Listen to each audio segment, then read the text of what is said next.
As we begin our unit of probability, I would like to take a very specific event to get us started, which in this case is given two standard unbiased six-sided dice. What is the theoretical probability that I will roll either a sum of 7, and then I'll also look at the probability of maybe getting a pair of doubles, which is matching die. All right, and what I'm going to do is I'm going to analyze by just rolling one standard unbiased six-sided die. Unfortunately, you can't see me rolling a physical die, so I'm going to come over here to random.org and use their dice roller, and you'll see that it's set up to do a standard die. Well, first off, let's understand some of the vocabulary, which in this case is we're going to be doing an experiment, which is just a name given to a controlled, repeatable process. Sometimes it's also referred to as a trial, but there's, a slight difference between them. Basically, any particular or individual performance of a random experiment is called a trial. But it's a lot of times can be used interchangeably, maybe not always correctly, but I won't be surprised if I do that. Now, what I'm interested in is the outcome, which is a result of a single specific trial, or in this case, experiment. And so I'm going to come over to random.org again, and I'm going to hit the roll again, and whatever comes up, that will be our outcome for this particular experiment, and I rolled a 5. So I'm going to slide that back over, and over here I'm going to write 5. Now, what I like to do is compare that particular outcome to the actual sample space. Now, what is a sample space? A sample space is the set of all possible outcomes to an experiment or trial. And in this case, a standard die, if I actually had a physical die, it would usually be laid out this, and you put the edges together. And you'll notice that we could say that each number, 1, 2, 3, 4, 5, 6, were equally likely to be rolled because each outcome in the sample space has the same probability. Remember, I did say that we're talking about a standard unbiased die, and so I would expect each side to come up equally likely. Now, there's this term called an event, which is essentially any outcome or group of outcomes, and essentially it's a subset of the sample space. So in some respects, my event could have been what is the probability of rolling a 5, and I could have gone on like that. That would have been taken apart. What I need to understand is there's two different types of probabilities. There is the theoretical probability, which is based on equally likely outcome and something that I should be able to predict, okay?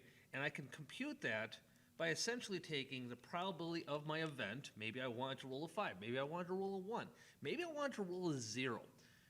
You're going to say, that seems strange. Well, that's some of the things that we're going to talk about as we continue on with this lesson. But whatever my event is, I needed to take the number of outcomes of said event, okay? And then I needed to take the number of equally likely outcomes in the sample space.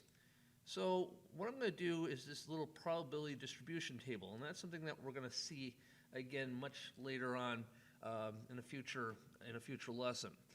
And in this particular case, I'm going to say x of I represents each element of the sample space. Well, what's my sample space? My sample space was, in this particular case, I could have a 1, I could have a 2, I could have a 3, I could have a 4, I could have a 5, and I could have a 6. Now, those are my possible, those are my elements that could come out. Now, what are all the possibilities that could be rolled? Like, how many different sides? In this case, I had 6 sides, so each of these would be over 6. And then I basically say, all right, here I have a 1, and out of the 1, I can only see that happening 1 time out of the 6.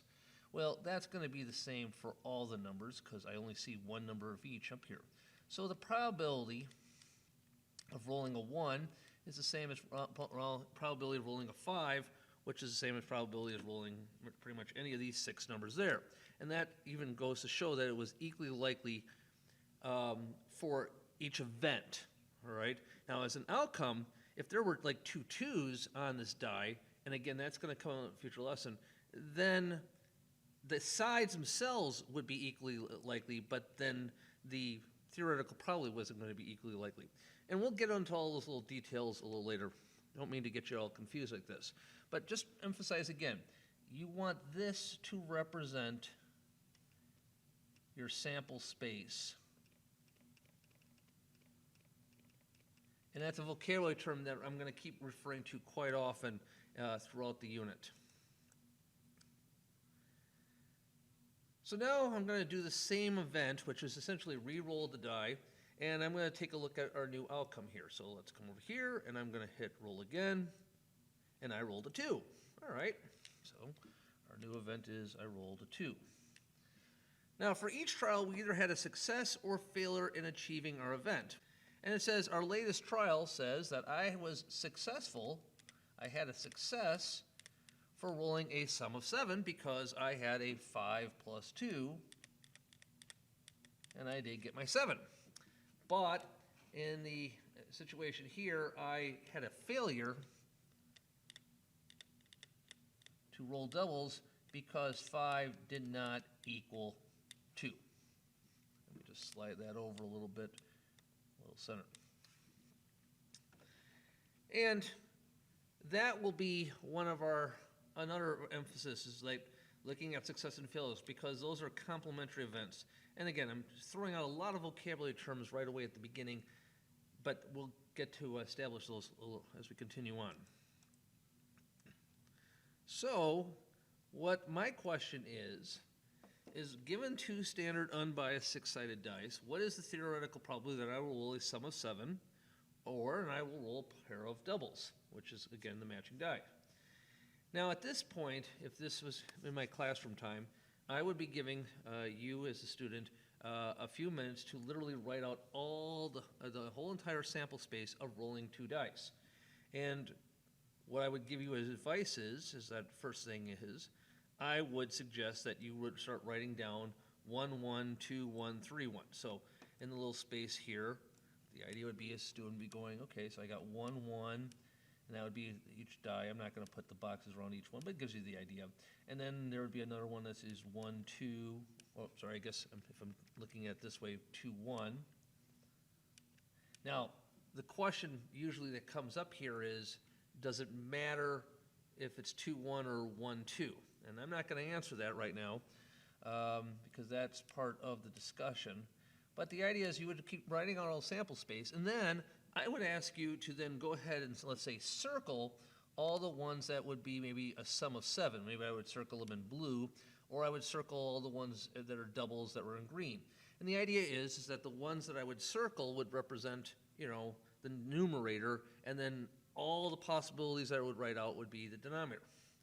Well, you don't have to worry about that because this is a video that's being pre-recorded, and so I'm going to just move to the next page. And I'm going to show you what happens usually in my classroom. What traditionally I get 2 different types of sample spaces, which doesn't really make sense because there should only be one type of sample space. All right? I either get the student that will say, rolling a 2, 1 and a 1, 2 is the same, so why should I write that down twice? And so I'll just write down 2, 1, not the 1, 2. And then like here, I'll write down the 3, 1, but not the 1, 3. And then there's the other student who will say, no, having a 2, 1 is different than a 1, 2. Having a 3, 1 is different than a 1, 3.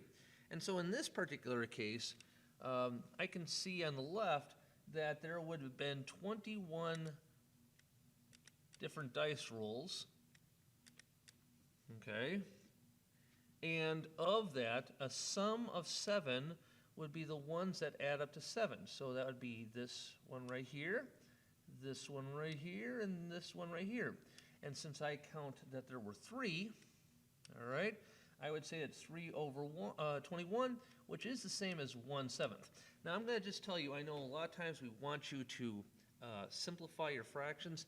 This is actually one of those units where I have found that simplifying a fraction might just get in your way because as we do some more of the complicated probability math, sometimes it's easier to keep it like over the 21 and work with that and then simplify at the end. Some people will want to use decimals. Maybe you'll convert this to a decimal.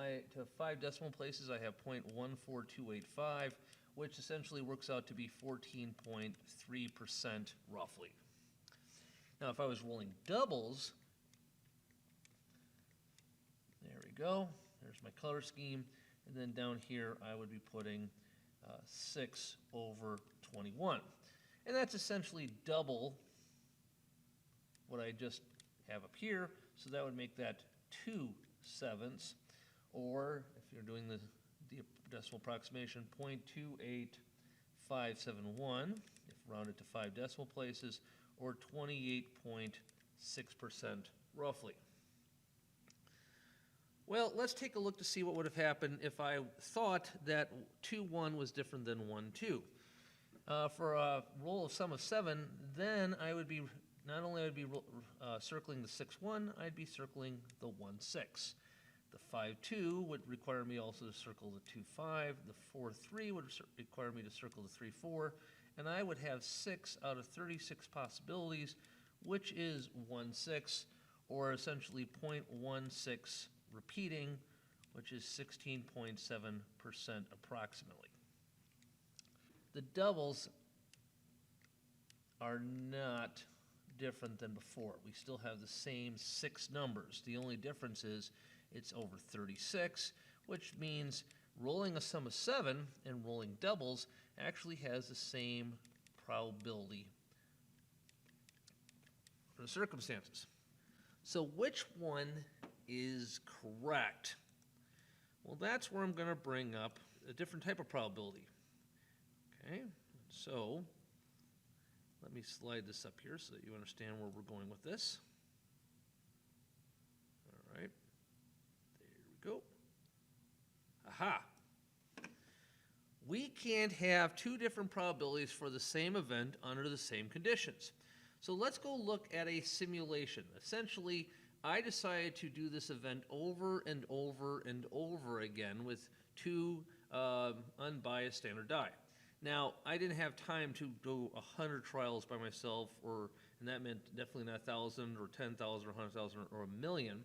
But I did do a million different trials, but I did this like virtually. I did this with a spreadsheet where I could do all the computations very quickly, and I felt comfortable enough with this. Let me just show you my 100,000 trials. It'll take a moment here. There you go. There's my first page of 100,000 trials. What, you don't see them? Here, let me zoom in. It's going to take a while. And maybe you can start seeing the dots. Right? Those aren't dots. Those are numbers. Here we go. Nope, that's as far out. That's as far as I can zoom, it looks like. That's a 6-2 right there. That's a 6-6. That's a 1-2 over here. That's a 1-4. And I did that for a whole second page, and that right there represents 100,000 dice rolls compressed into literally 2 pages. That's how small it is. And so I would have, let's see, if that's 2 pages, then essentially I would have to have 18 more pages to do the other 900,000 rolls that represent that page right there. So that was my 100,000 dice rolls, and that was a breakdown. And so here's what I looked at. I looked at getting a sum of 7. And in just 100 rolls, it was roughly about 17%. Then at 1,000, it dropped down to 15.2% of the time. 10,000 was back to 16%. But then as I got to 100,000 and a million, it was relatively consistent at 16.6%. Doubles started at 16%, and I was on a roll of doubles. I was rolling a ton of doubles in my first 1,000, 18.7%. Seems like some of my backgammon games with my daughter. 17.1% drop, and then it worked its way back down to 16.6%. This is considered to be experimental probability, and it's based on observations and data collected from repeated trials. See, theoretical probability means I can predict what should happen because I have all the information. There are so many things in life that I cannot actually predict theoretically, but I'll look at past results and use that as the basis of my probability.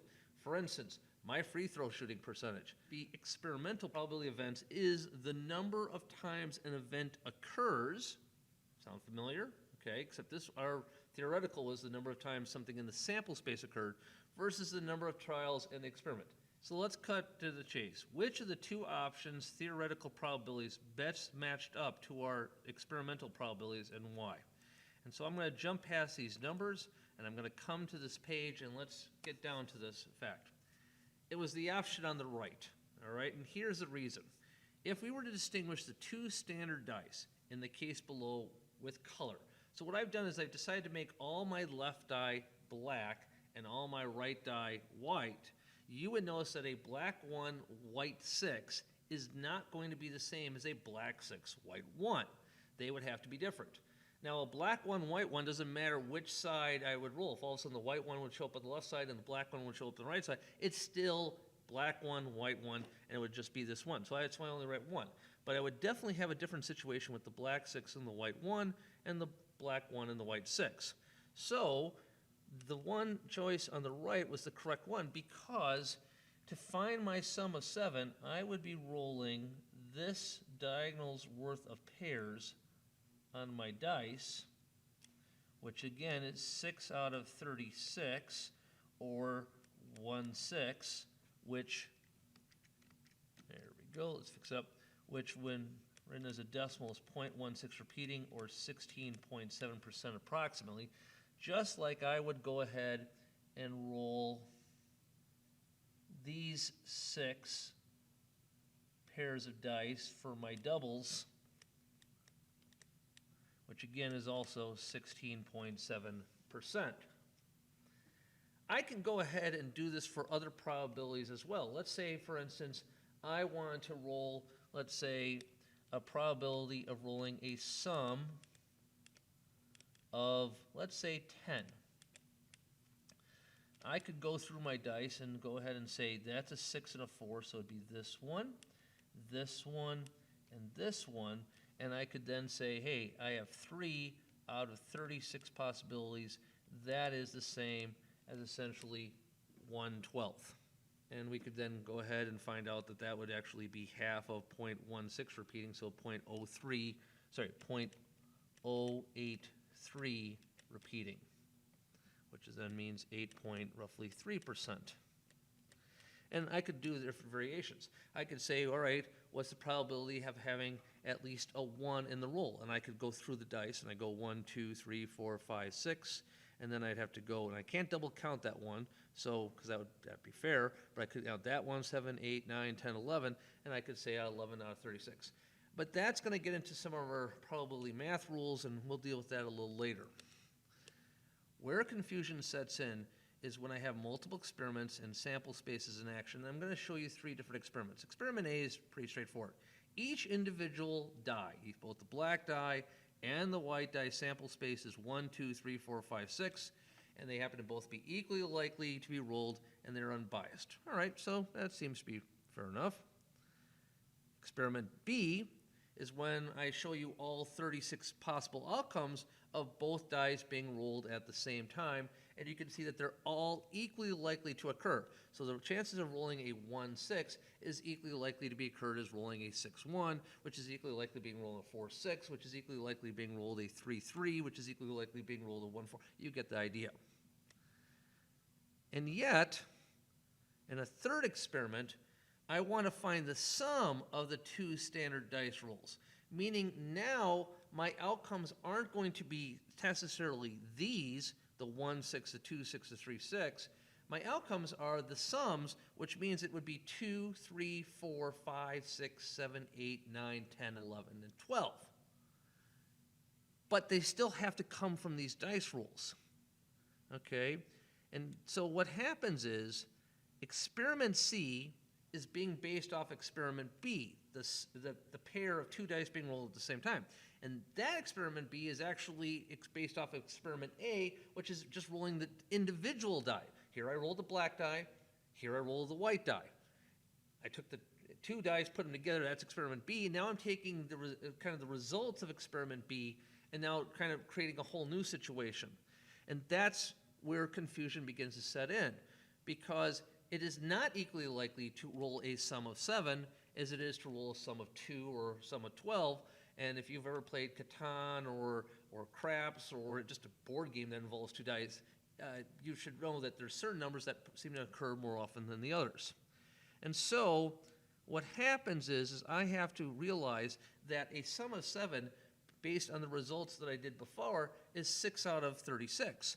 But the only way I can get sum of 2 is a 1/1. And the only way I can get a sum of 12 is just once, a 6, 6.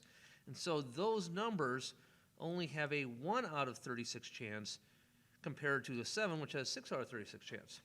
And rolling a 6 and an 8 have equally likely to each other, but not equally likely to all the other ones. So each element of sample space C, you'd think it would be easy to say, is not equally likely to occur.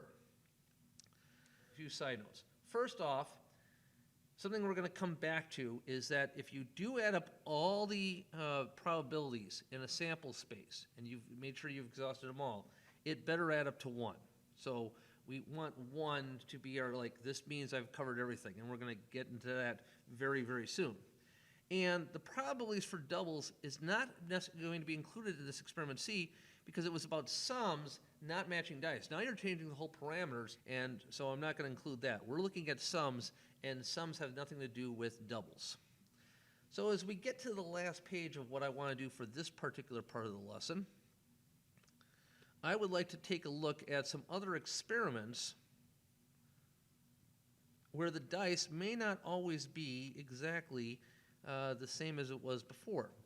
So for instance, experiment A, I have an equally likely chance of rolling a 1, 2, 3, 4, 5, and 6. But in experiment D, the probability of me rolling a 1 is 1, 2, 3 out of 6.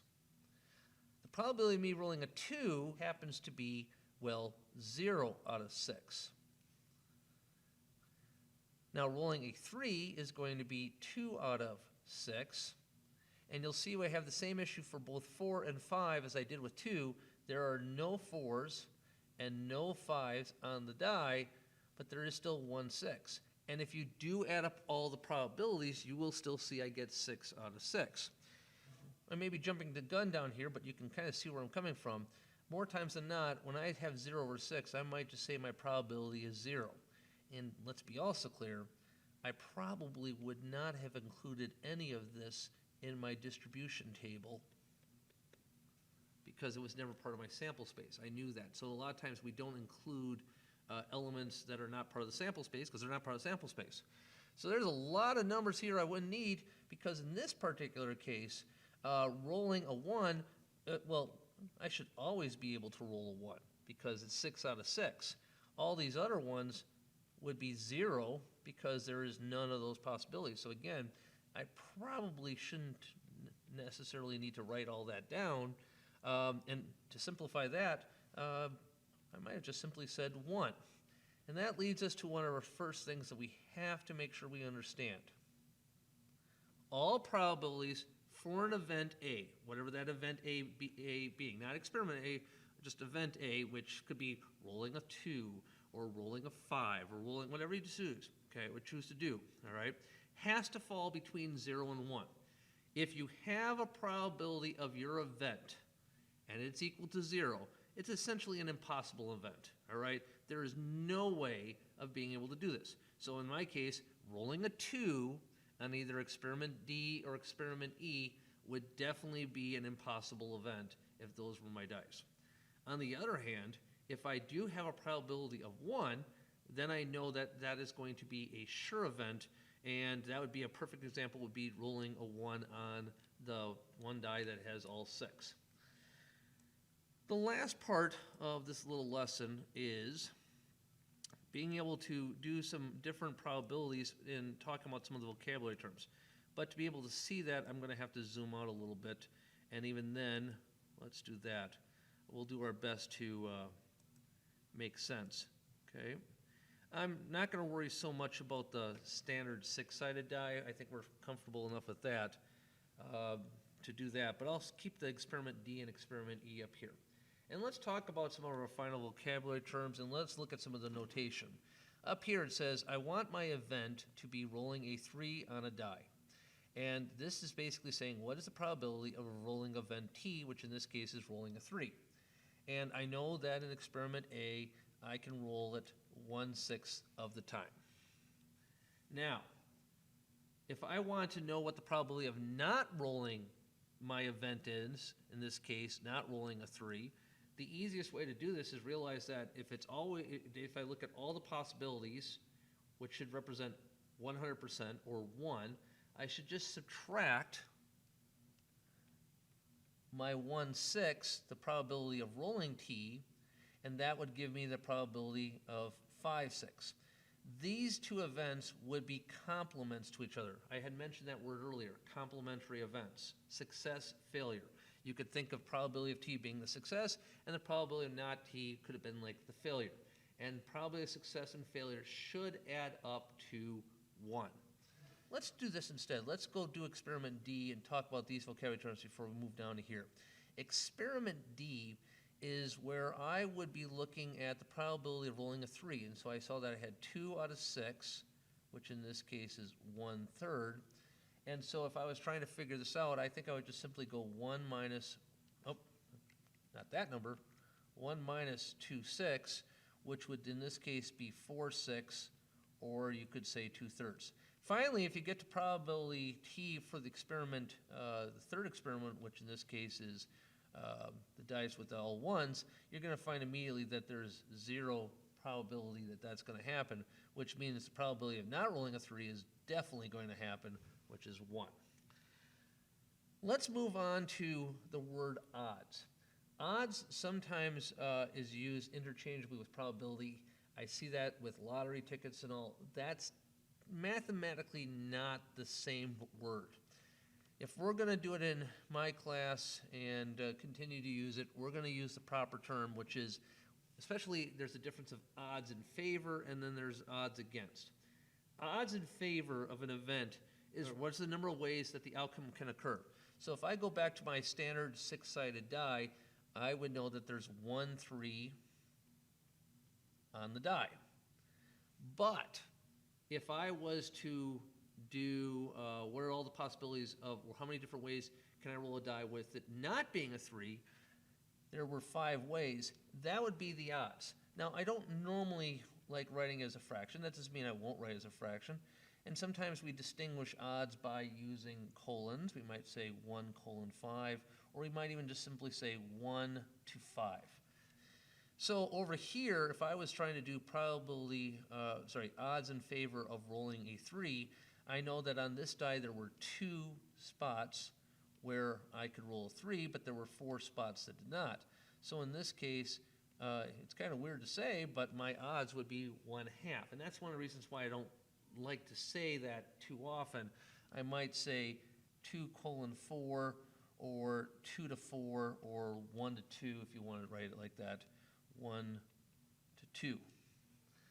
Well, here we have odds for this particular event, and there really is no way whatsoever to roll a 3 on top, so it's 0 and all the possibilities are 6. So it's kind of weird to see this, but I mean, I guess if we're going to be consistent, 0:6 or 0 to 6. In fact, I'm going to jump down here for a moment, and because odds against is essentially the reciprocal. That's where you do the number of unfavorable outcomes over the number of favorable outcomes. So that would be, if this is, if I hear 20 to 1 odds for a horse race, for the horse to win, I'm kind of going, if, and they're saying odds, then I have to mathematically think of that as there's no way I'm expecting this horse to win 20 times and lose once. It's an odds against, so I'm kind of figuring it's 20 times that they're going to lose and the 1 time they win, because they're kind of a long shot. And so it's really just a reciprocal. And so in this case, this isn't going to make any sense because you really can't take a reciprocal, you can't divide by 0. But here, it could just simply be 5/1, or 5:1, or 5 to 1. And then on here, I guess I should keep this blue, is that this could have been 4 to 2, or 2 to 1, and you could say 4:2, or if you want to say 2 to 1, that's fine as well. And I think this is a good place to stop for this first part of our probability lesson.